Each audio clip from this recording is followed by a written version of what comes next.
This is a story about Mavis the pony.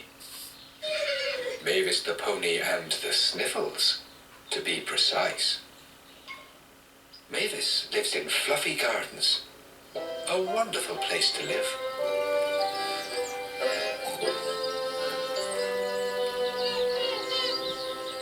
Our story begins with the Sniffles. Mavis the pony just wasn't feeling quite right. Her nose was running, for one thing, and her eyes were all watery. And every now and again, she would sneeze a big sneeze.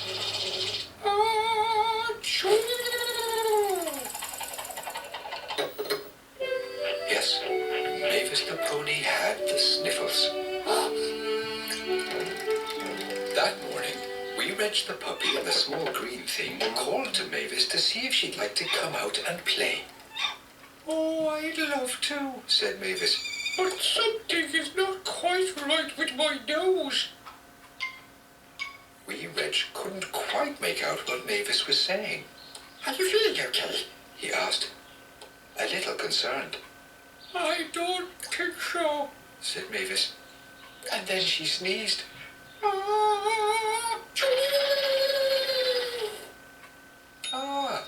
Wee Reg knew what was wrong. "You have the sniffles," he said. "Well, you better not come out then. Take care of yourself. Perhaps you should go to see the doctor," he suggested.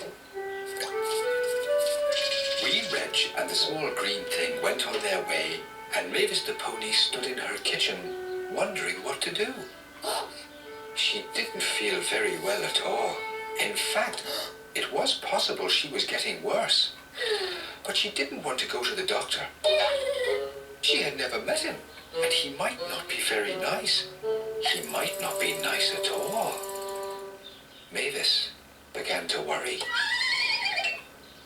That day, she paced up and down her kitchen, worrying.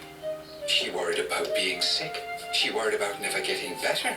And she worried about going to see the doctor who she didn't know and might not be very nice. And the more she worried, the more things she found to worry about. For example, what if the doctor said that her little yellow bow was making her sick and he had to take it from her?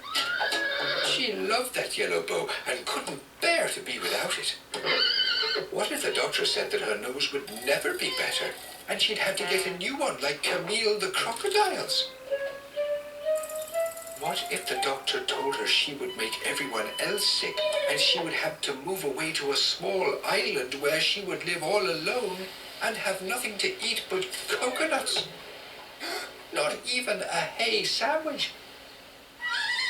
And it was then that her tummy began to feel ill. Poor Mavis was feeling much worse. She started to panic.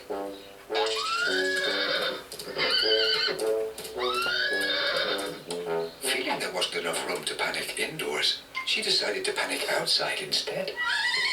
And by that time, it was raining. She ran around her garden worrying and panicking.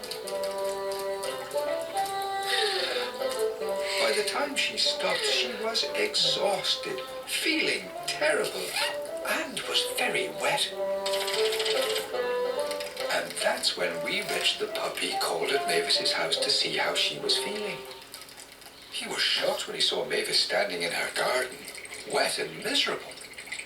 "Oh, you poor thing," he said, and brought her inside. As Mavis drank some hot chocolate, she told Wee Reg all about how she hadn't gone to the doctor, and about all the things she was worried about, and about how now her tummy felt so ill. "Oh, Mavis," he exclaimed, "your tummy feels unwell because you have worried yourself sick." Wee Reg felt terrible for not staying with his friend earlier that day. So that night, he stayed Mavis the pony and took very good care of her. She stayed in bed, and he made sure she had everything she wanted. He made her a lovely dinner, mostly hay, and brought her some comics to read.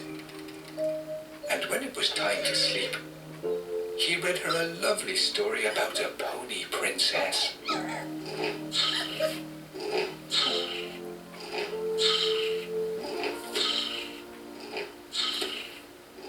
The next day, wee Reg took Mavis to see the doctor. Mavis was very worried and a little frightened because she had imagined such awful things. But her friend was with her, and that made her feel a little better. When it was time to see the doctor, the penguin nurse brought them into his room. The penguin doctor smiled. He wasn't just nice. He was positively lovely. He even gave Mavis a lollipop and some stickers. After listening with his stethoscope, taking her temperature, looking in her ears, and even taking her blood pressure, he was ready to make his diagnosis. "You have," he declared, "the sniffles." He told Mavis that the best thing she could do would be to go home and spend some time in bed. She would be better in no time. "Is that it?" said Mavis. "Oh, one more thing," he said. "Try not to worry."